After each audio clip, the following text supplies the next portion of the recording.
नमस्कार दोस्तों। स्वागत है आप सभी का एक बार फिर से हमारे साथ। जो हम बीएससी बीएड से रिलेटेड इम्पोर्टेंट क्वेश्चन की बातचीत कर रहे हैं, उसी श्रृंखला में हम आज मैथ के साथ जुड़ेंगे। और थोड़ा सा विलंब हुआ है इस पेपर में, कुछ वजह से मैंने आप लोगों को थोड़ा सा पहले भी बताया था कि कुछ व्यस्तताओं के चलते आगे पीछे हुए, लेकिन फिर भी कल आप लोगों का फिजिक्स का पेपर हुआ है और आज हम मैथ्स का डाल देंगे। हालांकि कल कल शाम को कोशिश थी कि हम इसको अपलोड कर दें, लेकिन ऐसा कुछ हो नहीं पाया। लेकिन अब कोशिश है आप लोग इस चीज़ का मैक्सिमम फ़ायदा उठाओगे। अभी तक आप लोगों ने 1 या 2 यूनिट अपनी तरफ से अच्छे से तैयार कर ली होगी, अब आराम से आप लोगों को क्वेश्चन मिल जाएंगे। और आज हम बातचीत कर रहे हैं बीएससी बीएड सेकेंड ईयर को लेकर के, क्योंकि बीएससी बीएड सेकेंड ईयर का जो मैं ये रिकॉर्डिंग कर रहा हूँ, जिससे जस्ट पहले दिन आप लोगों का फिजिक्स का पेपर हुआ है। एक सेकंड में उसकी बात कर लेता हूँ, उसके बाद हम मैथ वाले पे आएंगे। तो जो आप लोगों का फिजिक्स का पेपर हुआ है, उसमें बहुत बढ़िया आप लोगों का क्या मिला है, सारे क्वेश्चन मिल चुके हैं लगभग। अगर आप लोगों ने देखे होंगे तो ए वाला जो सेक्शन है उसमें से शायद 7 क्वेश्चन आए हैं। मैंने अभी तक भी पेपर कंप्लीट देखा नहीं है। और बी सेक्शन जो है उसमें से शायद 4 से 5 क्वेश्चन आए हैं। और सी सेक्शन जो आपका है उसमें से 3 क्वेश्चन आप लोगों के आए हैं। तो आपको यही कुछ करना होता है भैया। यहाँ पर बी सेक्शन में आप लोगों को 5 करने होते हैं, 4 भी अगर मिले हैं। भी मैंने अभी तक पेपर देखा नहीं है, मैं जस्ट आप लोगों के लिए ये पेपर पहले अपलोड कर रहा हूँ, क्लास की रिकॉर्डिंग पहले कर रहा हूँ। और सी सेक्शन में आप लोगों के 3 क्वेश्चन मैंने शायद ये वाले जो किसी ने भेजे हैं मुझे, और ए वाले में तो आराम से मिल ही जाएंगे। तो अगर इतनी हेल्प हो रही है आप लोगों को, इतना ही पेपर करना होता है। ए सेक्शन में 10 क्वेश्चन करने होते हैं, बी में 5 करने होते हैं, जिसमें से अगर 4 मिल गए हैं, और सी में तो 3 करने होते हैं। तीनों के तीनों अगर आप लोगों को मिल रहे हैं तो बहुत बढ़िया संख्या में आप लोगों के फिजिक्स के पेपर मिल रहे हैं। और आज अब आप लोगों का मैथ्स का पेपर होगा बीएससी बीएड सेकेंड ईयर को लेकर के। और मैथ थर्ड जो आप लोगों की होगी, मैथ्स का ये शायद लास्ट पेपर है आप लोगों का, तो उस पेपर के बारे में हम बातचीत कर रहे होंगे। ठीक है, तो आप कम से कम इतना ही टाइम है इसमें, एक ही दिन का ये बीच में टाइम है आप लोगों के लिए। इसमें से जितने क्वेश्चन आप लोगों से डाले जाते हैं वो बहुत अच्छे से करके चले जाइए। ठीक है, बिल्कुल 100% अगर नहीं भी मिल रहा है तो 70 से 80% पेपर आप लोगों का मैथ्स कर रहा है। और मैथ में मैं लगातार एक बात कहता हूँ आप लोगों से कि हो सकता है वो क्वेश्चन देख करके जो हमने प्रमेय लिखी है वो तो कोई हो सकता है उस पर एग्जाम्पल दे दे, और एग्जाम्पल दिया उस पर प्रमेय दे दे, ऐसा कुछ इसमें से चीज़ें रहती हैं। तो आप लोग एक क्वेश्चन जो यहाँ डाला जाता है उसको अच्छे से कर लीजिए, उसके बाद आप लोग इसके साथ कनेक्ट हो जाएंगे, कोई दिक्कत नहीं आएगी। चलिए ज़्यादा टाइम नहीं लेते हुए, क्योंकि आप लोगों का कल ही पेपर है मैथ का, तो मैं बहुत जल्द जुड़ता हूँ आप लोगों से डायरेक्ट। चलिए पहला क्वेश्चन आप लोगों का है, ए सेक्शन की बात करें। ए सेक्शन के जो 10 क्वेश्चन छोटे होते हैं, मैथ में 8 ही करने होते हैं शायद, वो वाली है क्वेश्चन परिभाषाएं आप लोगों को यहाँ से डाली गई है। और मैथ में यही होता है, जो आप लोगों का टॉपिक है ना, जो आपका टॉपिक है उसके अंदर उस टॉपिक की डेफिनेशन ही ज्यादातर पूछी जाती है। जैसे अवकल समीकरण है तो अवकल समीकरण की घात पूछ लेगा, कोटि पूछ लेगा, इस प्रकार की छोटी छोटी चीजें पूछी जाती है। तो पहला क्वेश्चन यहाँ पर है कि अवकल समीकरण की कोटि या घात बतानी है आप लोगों को, क्या होगी अवकल समीकरण की कोटि या घात आप लोगों को बतानी है। और ये है यथार्थ अवकल समीकरण बतानी, मतलब एग्जैक्ट जो इक्वेशन होती है डिफरेंशियल इक्वेशन। तो ये आप लोगों का जो पेपर है वो है डिफरेंशियल इक्वेशन वाला पेपर है। तो यहाँ पर अवकल समीकरण की क्या पूछी गई आप लोगों से, कोटि और घात पहले क्वेश्चन में, दूसरे में एग्जैक्ट डिफरेंशियल इक्वेशन के बारे में आपसे पूछा गया है। तीसरे क्वेश्चन के बारे में बात करें तो तीसरा क्वेश्चन दे रखा है d2y/dx2 plus 6dy/dx plus 9y बराबर क्या दे रखा है, 3e⁻³ दे रखा है। और पूछा इसका क्या होगा, विशिष्ट हल आपसे पूछा गया, इससे का विशिष्ट हल पूछा गया आप लोगों से। दूसरा है दो चरों वाली प्रथम कोटि और प्रथम घात की सामान्य अवकल समीकरण। ये जो यहाँ में मैंने लिखा भी था पहले, ऐसे लिखा हुआ मिलेगा ना आप लोगों को कहीं भी, इसका मतलब होता है डिफरेंशियल इक्वेशन के रूप में। तो यहाँ लिखा है सामान्य डिफरेंशियल इक्वेशन का क्या बताना आप लोगों को, मानक रूप आप लोगों को बताना है। 5 नंबर क्वेश्चन दे रखा है d2y/dx2 plus p_dy/dx Q y के दे रखा है rx दे रखा है, का क्या बताना है, एक पूरक फलन बताना है। पूरक फलन, अच्छा पूरक फलन जो हमें दे रखा है कि ये जो इक्वेशन है इसका पूरक फलन एक्स स्क्वायर होने के लिए आप लोगों को क्या बताना है, प्रतिबंध बताना है क्या होगा, ये आपको सरल करना है। और पूरक फलन जो आपका यहाँ पर आएगा वो क्या होना चाहिए, एक्स स्क्वायर होना चाहिए, ये दे रखा है। ठीक है, एक नंबर एक क्वेश्चन और देख लेते हैं यहाँ से। चलिए इसी को ऊपर कर लेते हैं, आ जाएंगे आराम से। यहाँ तक हो चुके हैं ना आप लोग 5। चलिए छठे क्वेश्चन की बात करते हैं।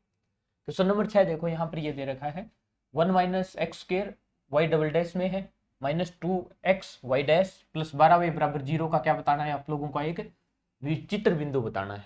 ठीक है, ये क्वेश्चन 7 नंबर जो है निम्न समीकरण जो ये दे रखी है, इसके लिए 5 का विलोपन करके क्या बताना है आप लोगों का, आंशिक अवकल समीकरण ज्ञात करनी है। इस समीकरण से इस 5 का क्या करना है आप लोगों को, विलोपन करके क्या बताना है, आंशिक अवकल समीकरण यहाँ से ज्ञात करनी है। शायद यही होता है, इसमें घात वाली जो है वो चीजें बराबर की जाती हैं। वो यहाँ दे रखा है अवकल समीकरण का पूर्ण समाकल, ये जो अवकल समीकरण दे रखी है इसका क्या ज्ञात करना आप लोगों का, पूर्ण समाकल ज्ञात करना है। ठीक है, नेक्स्ट इसको सोल्व करना है भाई, डेल की power 4z upon del x की पावर 4 माइनस डेल की पावर 4 और वाई 4 में इसको क्या करना है, सोल्व करना है। और नेक्स्ट है इसको हल करना है, log s बराबर दे रखा है x प्लस वाई और s दे रखा है del two z upon del x del y दे रखा है आप लोगों को। तो इस चीज को सोल्व करके आपको लिखना है। भाई ये जो आप लोगों का पेपर है ना अवकल समीकरण वाला, इस अवकल समीकरण में 2-3 चीजें, पहले तो आप लोगों को पता होना चाहिए अवकल समीकरण की डेफिनेशन क्या होती है, फिर यहाँ पर इसमें आता है कि घात और कोटि क्या होती है, उसके बाद आता है कि अवकल समीकरण हम बनाते कैसे हैं। मान लो आप लोगों को एक इक्वेशन दे दी जाएगी और इस अवकल समीकरण वो उस इक्वेशन की सहायता से उसकी क्या बनानी है, आप लोगों को अवकल समीकरण बनानी होती है। फिर जो मेन पार्ट इसका है वो है अवकल समीकरण को सोल्व करना। अगर हमें अवकल समीकरण दे रखी है उससे हम जो ग्राफ है या जो चीजें हैं वो ज्ञात करना है, भाई कौन से वक्र का ये अवकल समीकरण है, इस प्रकार की चीजें रहेगी। तो मेनली यही चीजें इसमें रहती हैं। तो ये आप लोगों का सेक्शन ए था, इसमें से हमने 10 क्वेश्चन डाले हैं। इन 10 क्वेश्चन को आप लोग अच्छे से करने की कोशिश करना। चलिए मैं बातचीत करता हूं आप लोगों के सेक्शन बी के बारे में। ठीक है, चलिए दिखाई थोड़ा सा जूम कर लेते हैं, अब आराम से दिखाई दे जाएगा। ये है सेक्शन बी का पहला क्वेश्चन, और जिसमें से ये देखो ये जो इक्वेशन दे रखी है, अब इसमें मैंने यही बताया है कि ये जो अवकल समीकरण वाला पार्ट है, अब इसमें ज्यादातर पार्ट क्या करना आप लोगों को, अवकल समीकरण को सोल्व करना है। ये भाई अवकल समीकरण दे दी, इस अवकल समीकरण को आप लोगों को क्या लिखना है, सोल्व करके लिखना है। यहाँ भी ये दे दिया, ये अवकल समीकरण दे दी, इस चीज को क्या करना है आप लोगों को सोल्व करके लिखना है। तो आप लोग इस क्वेश्चन को देख लेना, या मैं साइड में इसका स्क्रीनशॉट ले लूँ। ठीक है, और यहाँ से आप लोगों को इसका सॉल्यूशन देखना है। यहाँ जो पी क्यू वगैरह जो अन्य चीजें सारी लिखी हैं, इनके जो साइन है आप लोगों को अच्छे से समझ में आते होंगे, कौन से वर्ड के लिए कौन सी चीजें यूज की जाती हैं। तो ये था सेक्शन बी का पहला क्वेश्चन। ठीक है, अब हम बात करते हैं नेक्स्ट जो भी आप लोगों के क्वेश्चन है सेक्शन बी के। सेक्शन बी का जो सेकंड क्वेश्चन है वो ये del two z upon del x two minus two del, ये डेल एक्स डेल वाई दे दिया, यहाँ पर दे दिया, इसके इक्वल में दे दिया आप लोगों को क्या, साइन 2x प्लस 3y। इस अवकल समीकरण को आप लोगों को क्या लिखना है, सोल्व करके इसका आंसर निकालना है।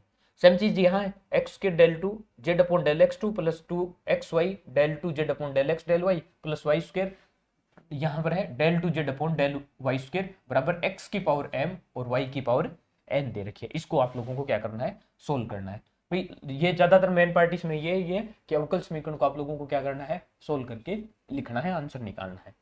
ठीक है, नंबर 3 क्वेश्चन है, ये दे रखा है y बराबर माइनस 2xp और प्लस ए वाई पी स्क्वायर बराबर 0 दे रखा है। ये तो वो शायद जो फॉर्म बनती है वो वाली दे रखी है यहाँ पे सोल्व करने वाली। तो ये इस क्या करना है, अवकल समीकरण को सोल्व करके लिखना है। नेक्स्ट आप लोगों की होगी x dy y upon D x y plus y square log x आ जाएगा। ये तो कुछ कुछ आप लोगों के रेखिक अवकल समीकरण जैसी लग रही है, तो आप लोग इसको सोल्व करने की कोशिश करना। चलिए ये बातचीत होगी आप लोगों के पहले 3 क्वेश्चन की बी सेक्शन के। तीसरा क्वेश्चन दे रखा है, चौथा क्वेश्चन आ गया इसमें, D cube minus 3d square plus 2dy बराबर आ गया, ये है 12 x square minus 2x plus 4। इस अवकल समीकरण को आपको क्या करना है, सोल्व करके लिखना है। यहाँ पर वो वाला पार्ट आ जाएगा, इसको m बना करके आप लोग पहले निकाल लो और फिर दूसरा मेन सॉल्यूशन इसका बाद में करना होगा।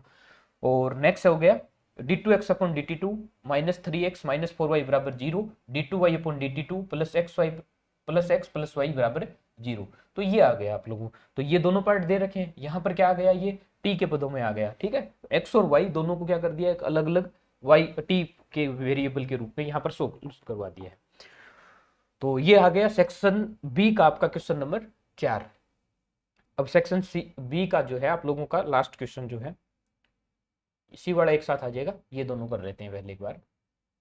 5 नंबर, ये देखिए ये है सेक्शन बी का 5वां और लास्ट क्वेश्चन है कि अति परवलय के कुल एक्स वाई, मतलब ये इक्वेशन दे रखा है एक्स वाई बराबर ए के लंब कोणीय समछेदी ज्ञात करना है आप लोगों को। इस वक्र के लिए आप लोगों को क्या ज्ञात करना है, लंब कोणीय समछेदी ज्ञात करना है।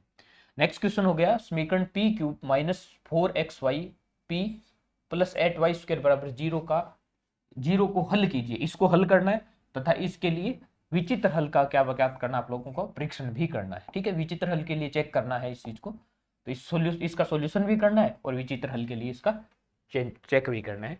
तो ये आप लोगों का हो गया सेक्शन बी कंप्लीट हो गया। ठीक है, और सेक्शन बी में अब अल्टरनेट वाले आप लोगों को सभी क्वेश्चन दिए हैं, तो आप लोग अगर इतना ही पढ़ रहे हैं तो अल्टरनेट कुछ नहीं है, इतने क्वेश्चन बहुत अच्छे से पढ़ लेने हैं आप लोगों को।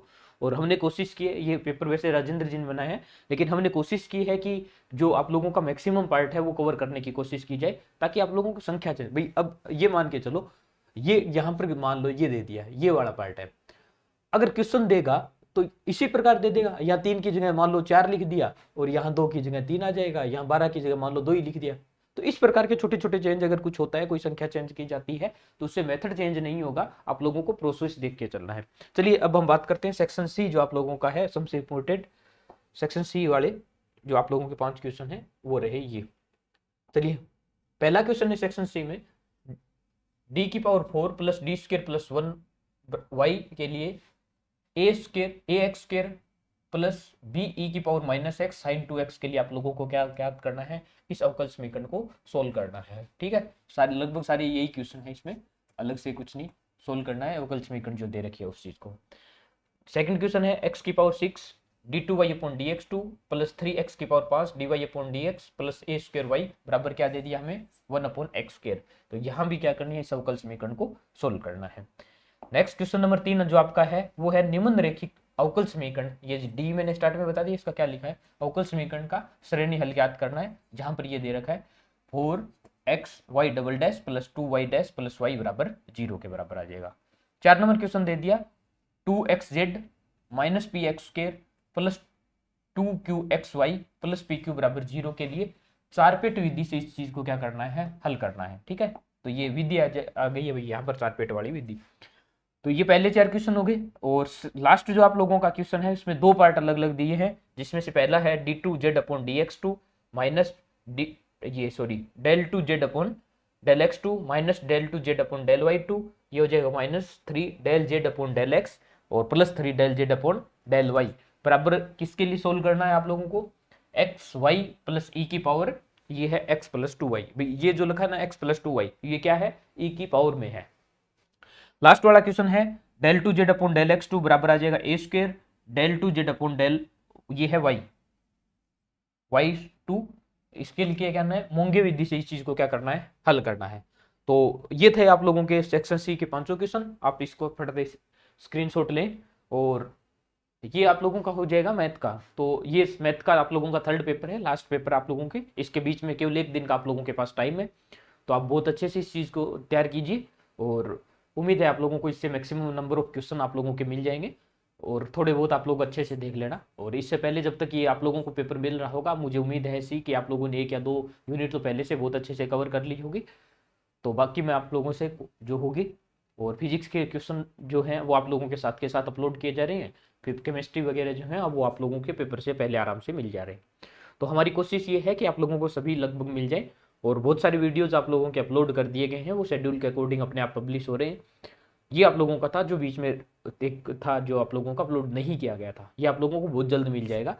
और तो बहुत अच्छे से तैयारी के लगे रहिए, बहुत अच्छे से, और उम्मीद है आप लोगों के बहुत अच्छे पेपर होंगे। तो all the best, thank you, मिलते हैं नेक्स्ट सेशन के साथ बहुत जल्द, धन्यवाद।